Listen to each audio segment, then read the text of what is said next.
قیدی نمبر 650 کی چیخیں ہمیں سونے نہیں دیتی تھی۔ یہ کوئی پاکستانی عورت تھی جو ہمارے ساتھ بگرام جیل میں قید تھی۔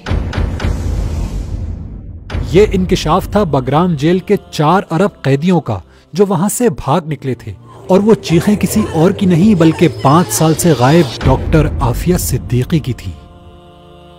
ڈاکٹر عافیہ صدیقی ایک بے حد ذہین حافظہ قرآن، امریکہ میں MIT اور برینڈیز یونیورسٹی سے نیورو سائنس میں PhD ڈاکٹر ہیں، جن کے بارے میں ان کے پروفیسر اور امریکہ کی مشہور زمانہ شخصیت نوم چومسکی کا کہنا تھا کہ عافیہ اپنی ذات میں خود ایک ادارہ ہے، یہ جہاں جائے گی تبدیلی لائے گی۔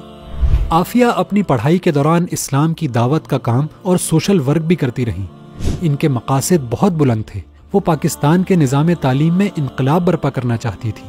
اس مقصد کے لیے ڈاکٹر عافیہ ایک نصاب تیار کر چکی تھی جس میں ماڈرن سلیبس سے لے کر تمام مذاہب کا تعارف بھی شامل تھا، جس سے گزر کر طلباء خود اسلام کی حقیقت کو پہچان سکیں۔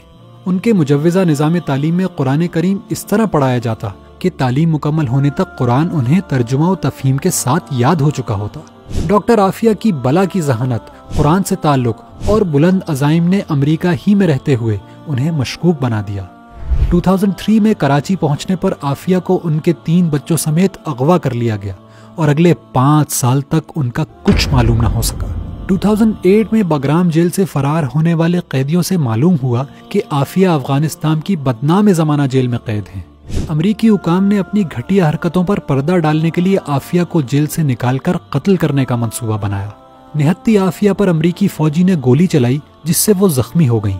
علاج کا کہہ کر عافیہ کو امریکہ روانہ کر دیا گیا، جہاں ان پر بے سروپا الزامات لگا کر جج نے فوری گلٹی آف آل چارجز کا فیصلہ صادر کر دیا اور انہیں 86 سال قید کی سزا سنا دی گئی۔ ان کے دونوں بڑے بچے 2010 میں واپس پاکستان بھجوا دیے گئے، جبکہ سب سے چھوٹا بچہ تاحال لاپتہ ہے۔ امریکی جیل میں عافیہ کو کسی قیدی کے برابر حقوق ملتے، نہ ہی میڈیکل اور وزٹ کرنے کی سہولیات دی جاتی۔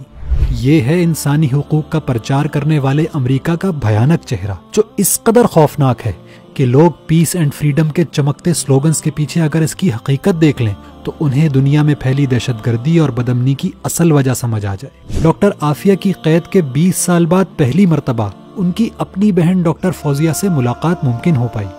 جماعت اسلامی کے سینیٹر مشتاق احمد خان بھی اس ملاقات میں موجود تھے، جنہوں نے بتایا کہ جیل میں تشدد سے ڈاکٹر عافیہ کے دانت ٹوٹ چکے ہیں، جسم اور دماغ لاغر ہو چکا ہے، سر پر چوٹوں کی وجہ سے وہ ٹھیک سے سن بھی نہیں پاتی، خوف و اذیت کی اس کیفیت میں بار بار کہتی جاتی کہ مجھے اس جہنم سے نکالو۔